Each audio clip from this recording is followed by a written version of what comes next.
This is the Working Writer Podcast, episode 46. Hey, welcome to the Working Writer Podcast. As always, if you are a writer who's looking for a little motivation and you need to get your laptop open or get pen on paper if you're as old as me, this is the place to get it because this is a fantastic week here. I'm your host with only, probably 7 layers on at this point, Brad Staggs, along with producer Dave, who is in warmer climates. Good for you. Proud of you. Absolutely. I had short sleeves on, flip-flops. It was 40 degrees this morning, and I thought there was some frost on the car, but it got up to about 65, so it wasn't too bad. It wasn't too bad, but I felt for you this morning when I walked outside without a jacket. I had to run back in and grab one. You had to run back in and grab a jacket. It was a little chilly. Meanwhile, I walked my dog Freddie, of course, Freddie the podcast dog, and the snow was taller than him. I think we have a photo of flop-eared Freddie going through the snow here. You gotta admit, he's a cute dog, but the snow is taller than him. That's not fair. Well, Groundhog's Day is just around the corner, so maybe you'll get lucky in only 6 more weeks of winter. Is that how it works? I don't even know how that works. No, I think that's 6 more weeks of Bill Murray. That's what you're a California boy now, so you don't know what snow is like anymore. We go to it. We don't have it. It doesn't come to us. We go to the snow. It is a destination, and I like it that way, and I will keep it that way. If the earth cools anymore and it starts getting cold here, I will just move to Mexico. Like I'm working on my Spanish right now. I'm going where the sunshine is. Me llamo es Dave. 2 years of Spanish in high school, that's as far as I got. That's good. That works. I understood it. Yeah, that's the way it goes. But you know what? Today is a really good day because we're going to get into some marketing talk like we always need to and book series talk with our guest, author Ben Wallace. I am very excited about today's guest because not only is he the author of several books which everybody should go out and buy right now because they're great. I think he's got his finger on the pulse of marketing today. Also, he's funny and named a food item you've probably eaten at some point in your life. I know producer Dave has. We were talking about it earlier. Ladies and gentlemen, welcome author Benjamin Wallace to the Working Writer Podcast. Welcome. Thank you very much for having me. This is great. We flew you at no expense straight to your own house in order to be here with us today. So I know you're suffering through the winter weather down there in Texas, so I don't want to make you feel like I'm putting you out for this. Oh, not at all. We are so woefully ill-prepared for any kind of weather here. We shut the door, we stay inside, we watch a lot of movies. That's how we handle it here, as long as the lights stay on. And this year, so far, they've stayed on.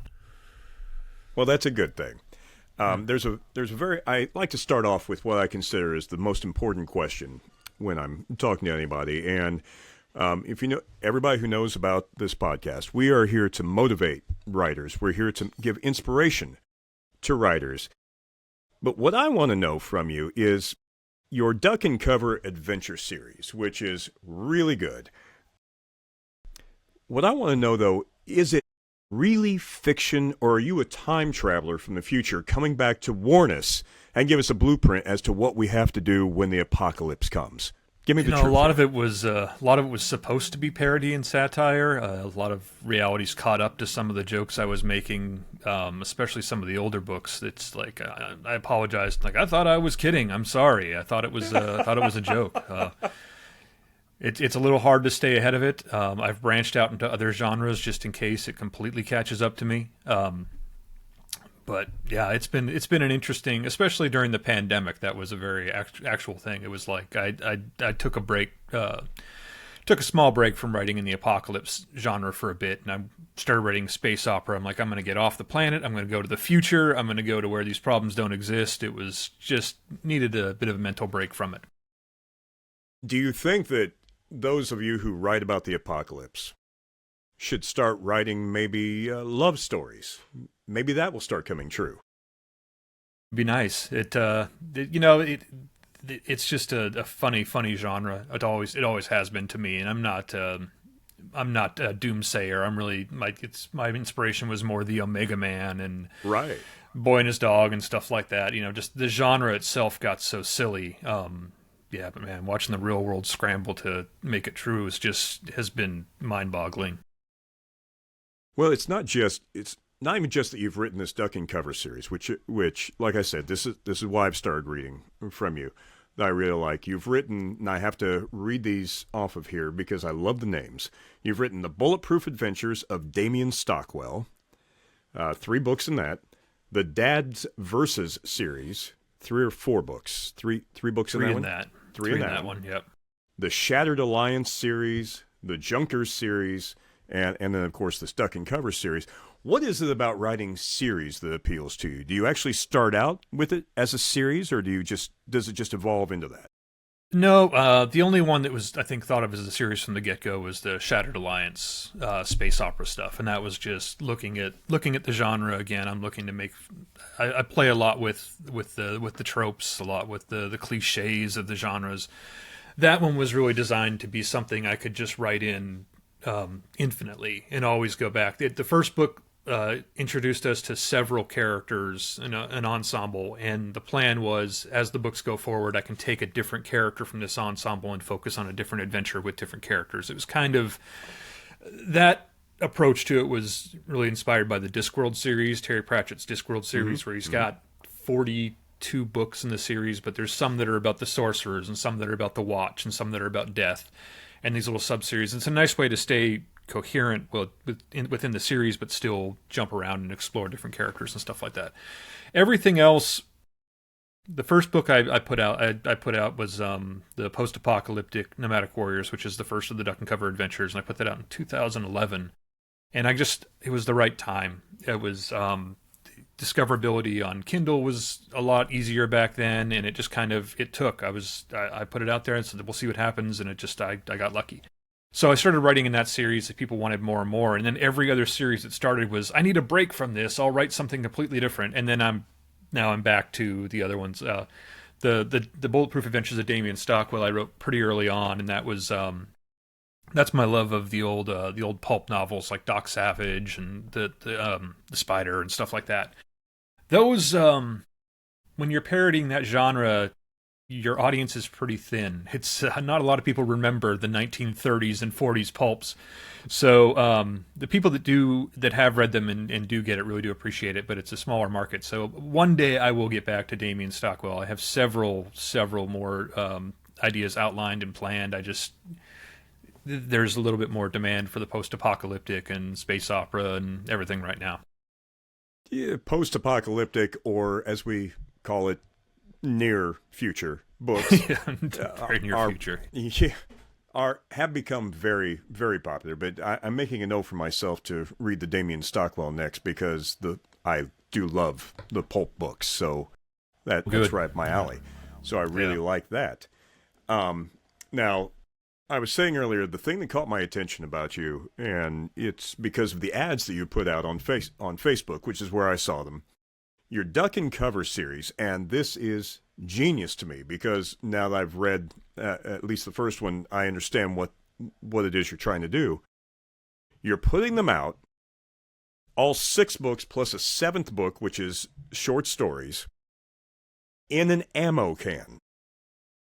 Yeah, a very heavy ammo can, yeah. Which is genius. I love that. Now, how did you come up with the idea to market it this way? Because I love this. We started going to Comic-Cons and everything back in, I got invited to Dragon Con, I think it was 2019, and I think we were just about to head out there when they shut everything down. So we started doing even just little conventions, local conventions, because I hadn't been to a con since college. It'd been a long time. So if we're signing on to this, we need to kind of figure out what we're doing.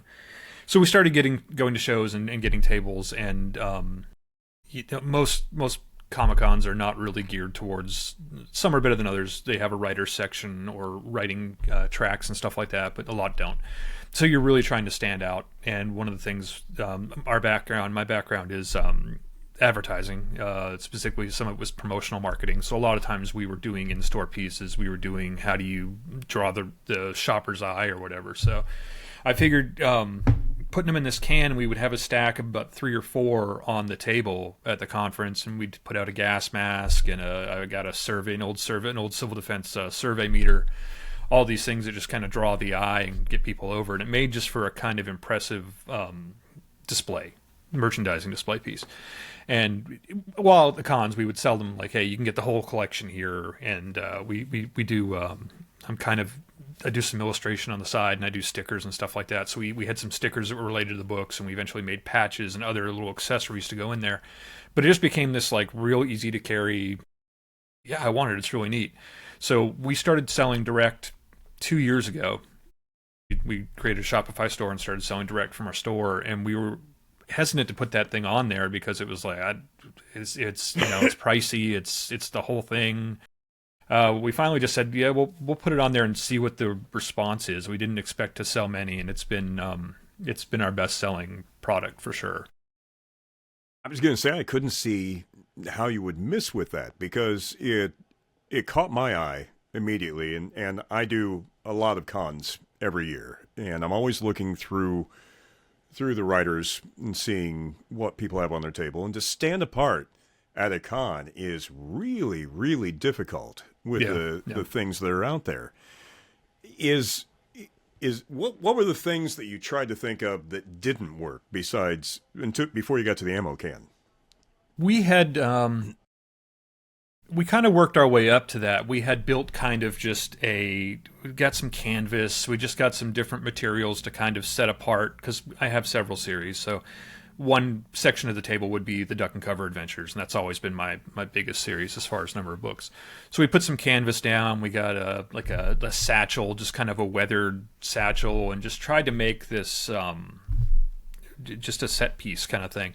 I had an amazing one of my readers did an amazing map of all the locations in the series. He'd surprised me with it. He'd gone through all the books, and he's like, "Here, what do you think of this?" I'm like, "That is amazing." And so now that map draws people over, right? Sure. So it just kind of built up over time, and I'm like, what is the backdrop? Like right now we've got the books lined up there, but what's something a little more impressive? And I think I've got the can here. It says what it's the Duck and Cover Adventures, and then it says contents: high caliber action, explosive humor. So it's just, and then we have this is the first line out of the series. Even a mushroom cloud has a silver lining. So I love that line. Love that line. So hopefully what we were trying to do with this was, it's a silly idea, and they're silly books. They're action packed, but they are also very humorous. So I was trying to package it all in a way that gave a nod to all of that. And the idea of putting books in a steel can is fairly silly, I think. It may be silly, but there are enough people out there that an ammo can is just such an oddity, especially when you're talking about packaging with books, that it becomes a collectible all of a sudden. And one thing we've sorry, go ahead. No, I was going to say one thing we found that does work with it really well is, like you say, people, they love what they call their trophy edition, right? The special editions are huge right now, and even beyond that, we sell a lot of cans to people that have listened to the audiobooks. They're like, I've listened to the audiobooks multiple times. I want this on my bookcase, and that's, I think, one of the lines we use is the baddest box set on your bookcase. And it's a conversation piece. They'll wear the patches out. There's 2 or 3 patches in there. They'll send me pictures. They put them on their jackets. They put them on everything. It's neat. I think I've got a wall of books behind me too. I can't throw a book out. I like having them up there just to remind myself I read that, or that was a good story, or I'll go back and look, browse through them. A physical thing right now, with such a lean towards everything digital, I think the physical item is something that's fun for people, and this makes it just a little more substantial than just a collection of paperbacks. Well, absolutely. I will. Like I said, I got yours on digital because I wanted it real quick to start reading it, but I'm still going to buy everything physically when I can, because I like having the physical book. I'm old, so I need something physical, or else I die, I think, is the truth to it. But when you go to cons, especially, one of the things that annoys me is when I see authors and artists do this sometimes. Artists are a little bit more outgoing. And maybe that's your advantage from being the advertising background and having some art in your background. I see so many authors just sitting at their booth waiting for people to come to them. And that's my natural state. Right. That's what I would do. I'm not extroverted. I don't enjoy. I enjoy talking to people at those things, but I'm not really outgoing. But no, you've got to stand up. You've got to. That's what I was going to say. Don't you think that, especially if you're going to cons, and when we're talking books like this, when we're talking about writers going to cons, which I firmly believe everybody should at least have the opportunity to go to a con and try to sell at a con, because it's a whole different environment.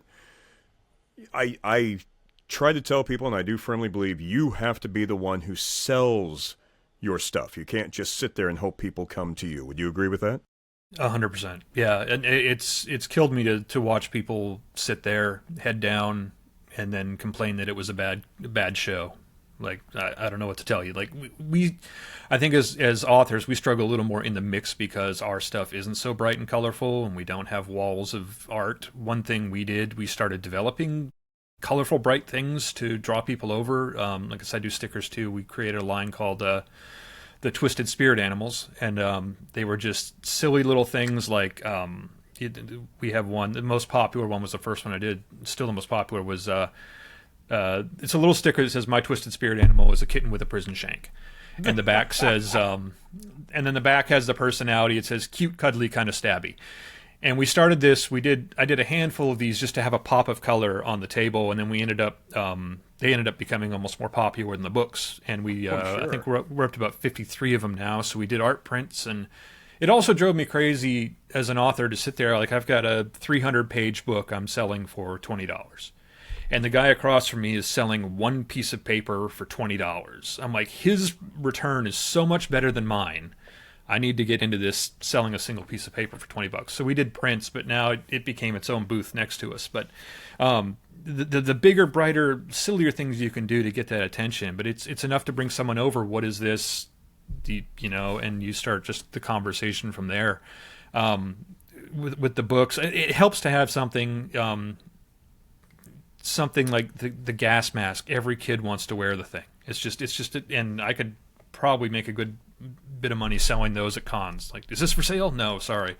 The survey meter is just an old civil defense, everyday Geiger counter, basically. And every firefighter that comes through that line, we have a whole thing of these at the station. Again, we get to talking about that, but it brings people over. It's enough it does spark that conversation, so you don't have to, do you like reading books? Do you like reading books? Do you like reading books? Because it seems. But I would say, to your point, yeah, we got a little late into the convention game, and boy, it was priceless. Like, the information you get, even to struggle through it, like learning how to pitch your book, we've been trying stuff online for years, advertising, thinking it worked well. Like, we've my wife and I, our background is both in advertising. We would develop all this stuff thinking it was resonating, and then you get there and you try it in person and you find out, oh no, that doesn't even land at all. And you find different ways to talk about your books, different ways to sell it, and it's brought us down to some very, very quick hooks that work just as well online, just as well in any other audience. But you've got seconds, you've got to grab that attention, you've got to sum it up, and being there and doing that. And even getting out of your shell. I mean, I think most authors probably prefer to stay behind the keyboard and stay somewhere warm and safe. And it really helped us. It really helped us work through a lot of those things, and even just become more outgoing with it. For the people out there who haven't really started doing their marketing for whatever they're writing yet, I think the latest I saw is you have less than 3 seconds to catch somebody's attention. Now, when I first got into military public affairs, it was 7 seconds, and now it's under 3. It just keeps getting shorter and shorter. What do you think, from what you have seen and what you've done, has been the best way to grab somebody's attention? It's always shifting. It's always changed. Mm-hmm. A lot a lot in the last year too. There was a big shift this year, especially with Meta's framework with Facebook and Instagram. They implemented something called Andromeda, which is their AI advertising model or whatever. It's how they serve ads, and it's really changed how it worked. And we kind of got lucky. We were out ahead of it. We've done some graphic ads. We've done. I've always found, specifically online, I see a lot of authors lead with the book cover. That didn't ever work for us. We might use the cover art, but I never used a picture of the book in the ads. It was more of an explosive, funny picture or something with a big, bold headline on it. That worked for a while. The biggest shift lately, around about September, October, everything just crashed for every author I know. All their online efforts were just falling apart. And we started feeding Facebook videos, just lots of videos. And we did, I'm sure what you've seen is either me going through the can. I did one where I just sat down and said, here's what's in the can. That worked for a while, but then that started to kind of fall apart too. So we went through and I thought, how's 10 or 12 different ways I can make my stuff's humorous, so I lean into the humor a little bit, and I'm just constantly trying to think of what are real quick ways I can tell people I wrote this is what it's about, give them a laugh, and that's it. I don't even talk about the books that much in what we're serving, and I think a lot of what's resonating now is real people, and if you can get any kind of just connect with people in a real way, since everything is, you just doubt everything online. I had one person reach out to me the other day. They said, they're like, oh, I didn't realize you were a real person. I thought Facebook had made you up. And I was like, what do you mean Facebook? It's like, I thought AI made you up to get me to follow more authors. I'm like, okay. I mean, with everything that's going on, maybe that's not such a crazy idea, but it was like, he was not even convinced, and he liked my stuff, and he was always like following me and liking comments, but he didn't even think I was real. So just before AI came around, my plan was I'm going to figure out online advertising. I'm going to engage less and just retreat and write. But then I think the more you can show people you're a real person right now, I think that makes all the difference. And I think the more you can get out there and the more you can talk to people and the more you can show them you're somebody, it helps. There's just a warm connection there. And for being AI, you're talking to me pretty well. I'm very impressed by the technology the algorithms going on. It's so advanced right now. You would never know. Yeah. It is. I'm amazed. I didn't even know Dallas knew what AI was. So, well, they might, but they're not. Jerry's not telling. Keeping it to himself. Yeah. He died 10 years ago. He's been a bot for at least a decade. If he doesn't look like he's died 10 years ago, then anyway, we're not going to get into any more Dallas bashing because it's just too easy, to be honest with you. Yes, exactly. The great thing that I've noticed is as I'm going through what you've written, and I've started reading what you've written, is while you've still got the sense of humor in everything, you underline it with some realism. So you've got the humor, but it's a layer of realism that makes the humor just that much, I guess, better, if you will, because it really makes you go, oh, I could put myself in that situation and hope to have that same sense of humor, but I don't know if I would. Was that purposeful, or was it just something that came out of the writing? No, I always wanted to keep the action real. I did. I wanted to keep the stakes are real, the action's real, the physics are real. I don't like my comedy with a slide whistle or stuff like that. Yeah, I really don't like that. And I've specifically, like when we were starting to do the audiobooks, when the narrator and I were first talking, I'm like, I don't ever hit a joke hard. Don't ever read it like it's a joke. Just read it straight.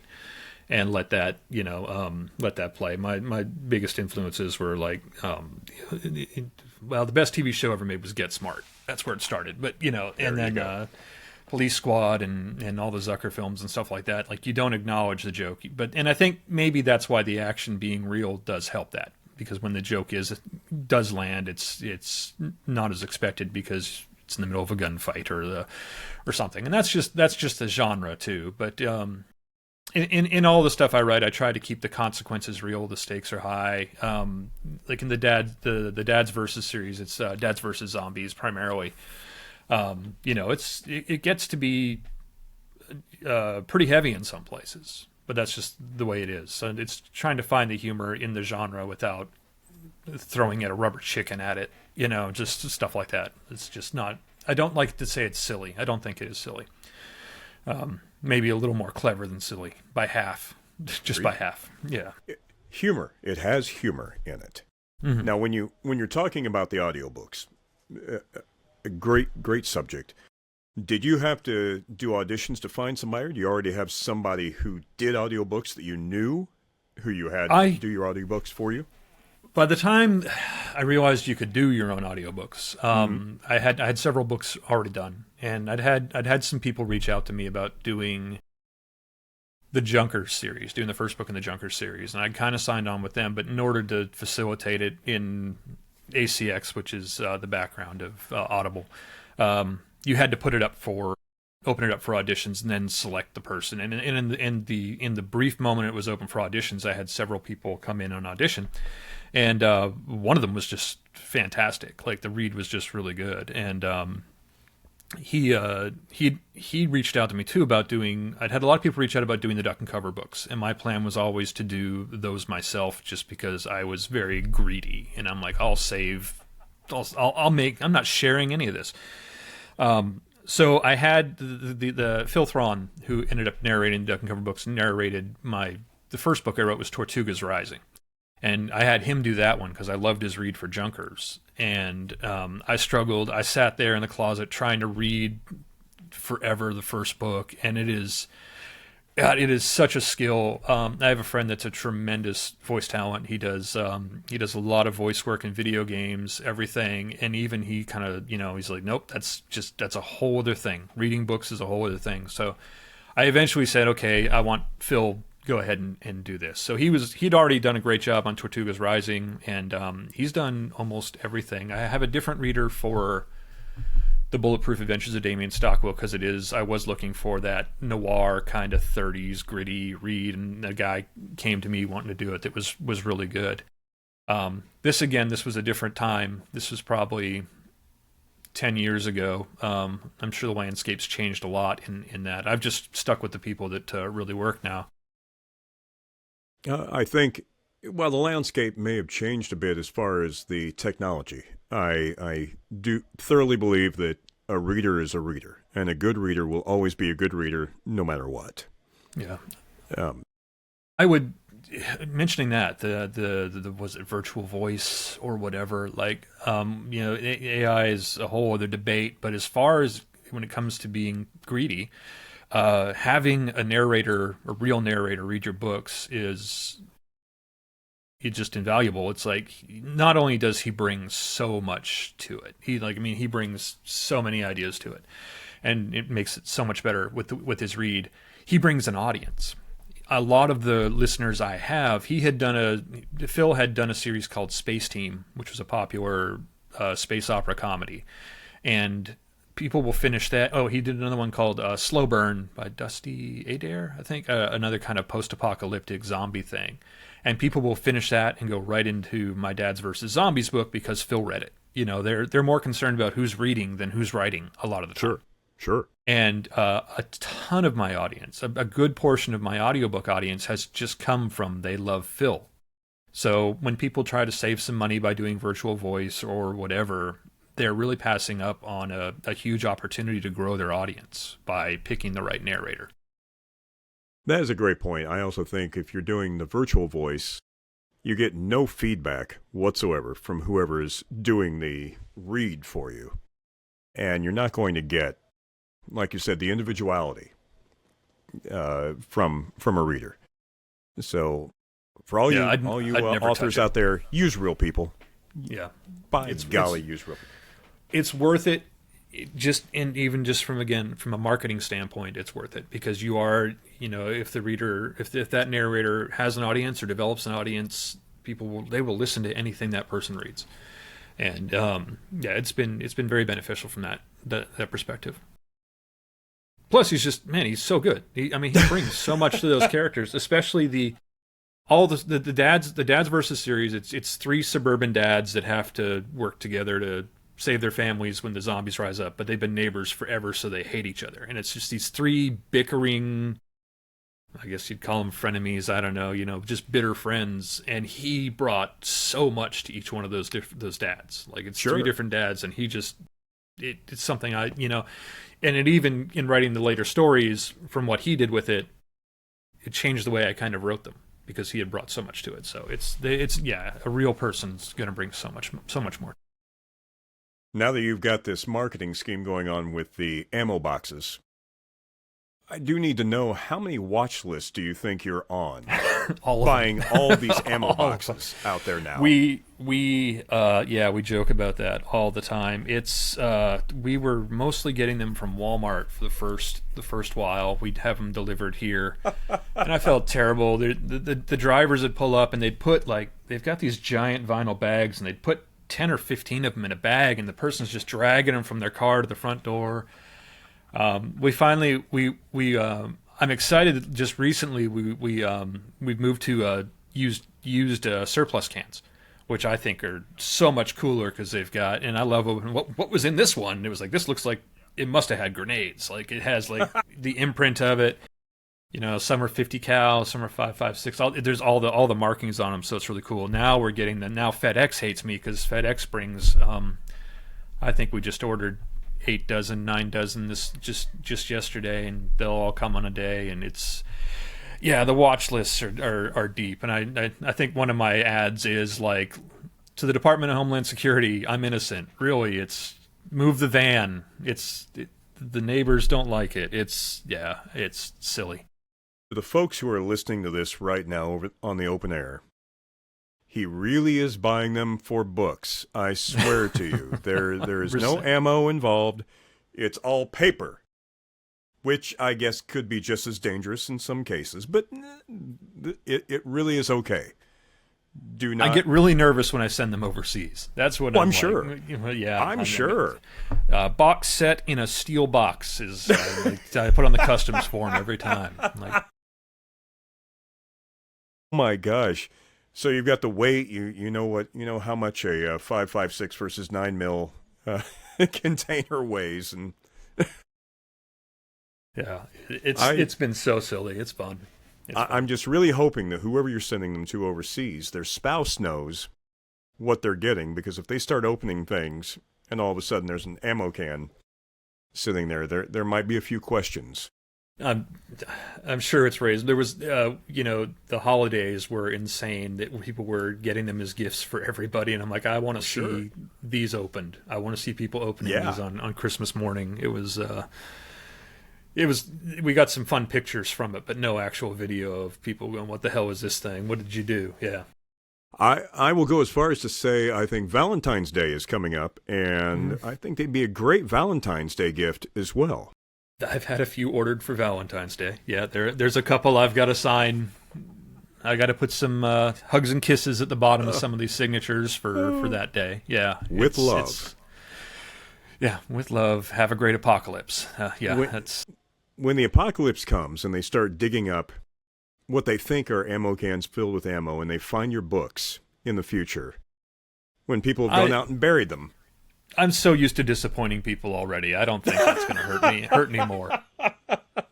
Well, you are an author who actually worked in advertising, so I understand that. And finally, I just have to say that sitting in front of advertising royalty, because the fact that you named a very popular food item, how do you say it? The Pizza Hut? How do you actually say it? The Pizzone. The Pizzone. The Pizzone, yes. P''Zone. Ben Wallace named the Pizzone. For those of you who have ever had a Pizzone, thank Ben for that. Because, by golly, it's not often you get to talk to people who've made an impact on the world of advertising, such as that. It was really surprising when they brought that back. It was really surprising that they brought that back. I don't remember it being so popular the first time. But I just started hearing it again. Like, wait, why is that coming up? Oh, my God. Now, an important question I ask every writer who comes on, because it's something that I think every person who's just getting into writing or is just really trying to get into it needs to know. Do you outline, or do you just go straight through and write your books from beginning to end? I started as a pantser, and now I outline, and I swear by it. I would never do it any other way. It is I do a very, very, very loose outline. I just kind of I figure out roughly the first, second, and third part of the book. I write down a sentence of what happens in each chapter, and then I go through and fill them out. But I do need some kind of course to follow. I think a lot of people are afraid to outline because they think it messes up the spontaneity. What I find is if I outline, there's a lot less rewriting because I can find the plot holes before I get to the end. And that's just an easier way to break down those blocks, and keeps me moving at a brisker pace. And are you good at having your ending and your beginning, and then you have to fill in the middle, or do you go beat by beat normally? I do. Yeah, the middle's always the hardest part, isn't it? The middle's the worst. The beginning and the ending are easy enough. No, it's gotten easier. I think the 22nd book is the hardest, but the 23rd seems pretty easy so far. I've gotten, especially the way I kind of look at things now. It's a little. It depends on the series. Some of my stuff is playing with the old formulas, especially the space opera stuff. Like there is a certain beat by beat for each, the haunted space station episode, all that stuff. So you can look at that and find the humor in amongst that. The duck and cover stuff I do approach a little differently. It's a little more. I write those a little slower. I don't know why. Maybe it's just because that was the first one. That's where I started, and I want to make sure I don't mess that up. But it's all everything's kind of treated a little differently. If it was all the same, it would probably be a lot easier. But each one, but outlining everything for sure at this point. And it's going in a time capsule ammo can, so it'll be there forever. It might survive a blast. I don't know if Indiana Jones can make it in a fridge. Maybe the books can make it in an ammo can. So that'll be the next one. The lead-lined ammo can will be the next big marketing scheme. I think so. We're looking. We've done. The trick now is we do box sets for everything, for collector sets for everything. Nothing's. We haven't started really advertising yet, so nothing's as big as the ammo can. But it's fun to think of the different things for different series, and I think. I've got 7 books in this series, and I know the can will hold one more at least. So I don't know what to do when I get to 9, but I've got room for one more. But it's definitely something worth considering. I think even at 1 or 2 books, you can look at just the idea is just to add a little bit of value, add a little bit of fun that really sets the tone of the work. I mean, a box set doesn't have to be multiple books. It can be. It's a gift with purchase. Go into the liquor store and see what, every bottle of Jack Daniels comes with something around the holidays. And it's an old school marketing technique. It's just, maybe forgotten, but it's a lot of fun. It also helps you think of how you're positioning your book, when you start to package that way, what is it really this book does for people? And, I think it's an opportunity for a lot of authors to kind of blow it out and offer something a little more fun than just the book. That it is. Where can the people find you online? I'm at benjaminwallacebooks.com, and I'm always on Facebook. It's probably the best place to find me on social media. We do have a couple shows this year. It's pretty exciting for the Akron Authors Con, Labor Day this year. I've been invited to be their first guest of honor. So nice. I didn't tell them it's my first time as a guest of honor, so it'll be a surprise for them. But we're going to be out. This is the first time we're going to get to that part of the country, which is exciting. We're going to be in, and then we're. The same month later, that month, we'll be at Pecan here in Dallas, where my wife and I are the artist guest of honor, which is also going to be a very interesting time, but a lot of fun. So those are 2 shows we'll be at, and actually setting up tables and stuff like that. Fantastic. Well, I cannot thank you enough for being on the show today. Ben Wallace, this has been a real pleasure. I think you have an amazing marketing scheme, and I wish you luck, and hopefully I'll be able to see you at one of those cons sometime later this year. So That'd be great. Thank you very much. I appreciate it. Thank you for having me. Wow.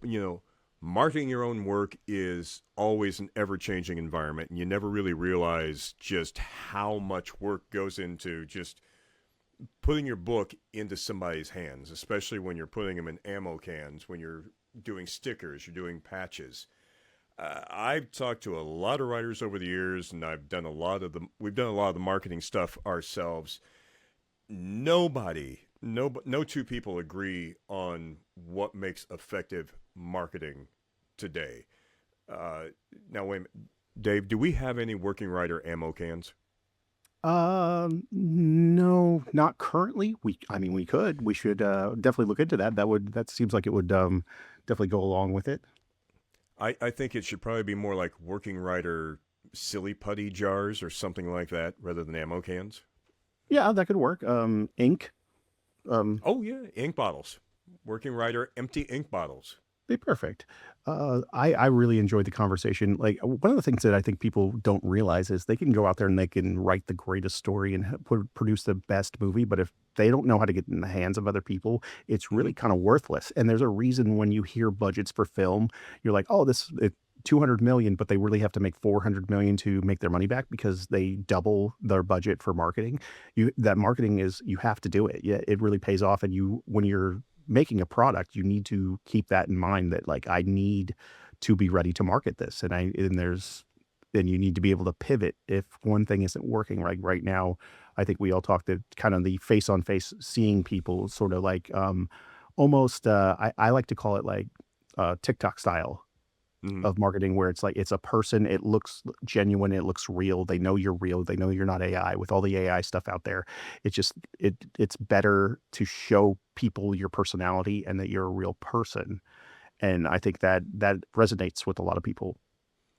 Well, I'm lucky because first of all, nobody's going to try to make AI look as bad as this, so I'm good there. But I really also like the fact that when you're at a show, when you're at a con, when you're at some place where you're trying to sell your wares, you have to do something to make yourself stand out. Don't just sit behind your desk and hope that people come to you, folks. You've got to get to them. You've got to make yourself stand out in some way. Exactly. Like there's so many different booths and so many things at these conventions that people are going to walk by, and unless they have a reason to stop, they're not going to stop. And if you're new and no one really knows you, you might have a cool cover or a cool title, but they're going to go, oh, that's neat, but they're not looking for that because they don't know what it is. But if you stop and engage with them and have a conversation, then spark their interest, then they're going to be more likely to pick up your product, and not just pick up your product, tell other people about it. Because still to this day, the best marketing is word of mouth. Like, don't get me wrong, it's great. Marketing works, but what works even better is someone loving that and then posting about it, and then someone else sees it and posts about it, and it's just a chain reaction. You know what? Everybody's got a cool cover now. Everybody has something that looks neat on their book or in their book. But how do you get people's attention? You've got 3 seconds to get somebody to stop and say hello to you. You've got to get their eye as they go by you. And what Ben Wallace has done with the ammo can, with all of the marketing techniques that he's using, I think is a fantastic thing to do, and I think it's a fantastic lesson for everybody. Give people something to see. Give them a reason to stop and look.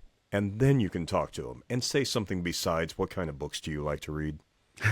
Absolutely. Because that's ridiculous. Because okay, if you like to read, like some people like only read mysteries, but if it's a good book, a lot of people will pick it up.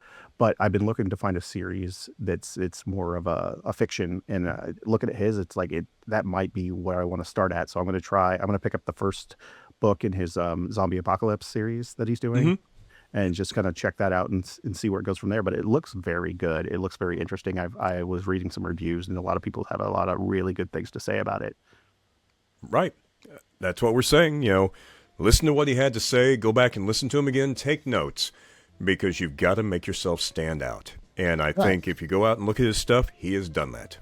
And if the books are terrible, then we can say one thing: he's a great marketer. That's right. That's right. The books won't be terrible. I don't believe they are. Be. I've I'd started just reading. there, I think they're good. But my gosh, this idea of using the ammo cans and setting yourself up for success really is a way to get it into people's hands. He after we went off air, if you will, after we stopped recording, he turned his camera around and showed us the number of packages he has to go out. It covers 3 tables because people want this stuff. I think it's a fantastic, fantastic marketing scheme, and I think everybody should be taking notes and learning from this. Yeah, 100%. And we learned a lot from it, and I hope some people that watch it are going to start thinking about marketing when they're writing as well. Right. At least as soon as they get the book done. So we want to thank Ben Wallace for coming on and teaching us about what we need to be doing to market, which we've got a lot of things to sit down and talk about. So everybody, I hope you do too. And I hope you're all taking notes, because everybody needed to. Hey, if you want to talk to us, write to us at workingwriterpodcast@gmail.com. And please give us a like, give us a rating wherever you listen to podcasts. Talk about us on the YouTube page as well. Give us a rating, because we want to hear from you. Follow us on our Facebook page as well. So until next week, make the most of your time and keep writing. Please keep writing, no matter what else you do. Remember, writing is more than just a job. It's a passion. Pay your bills, but follow your passion. Now, get to writing.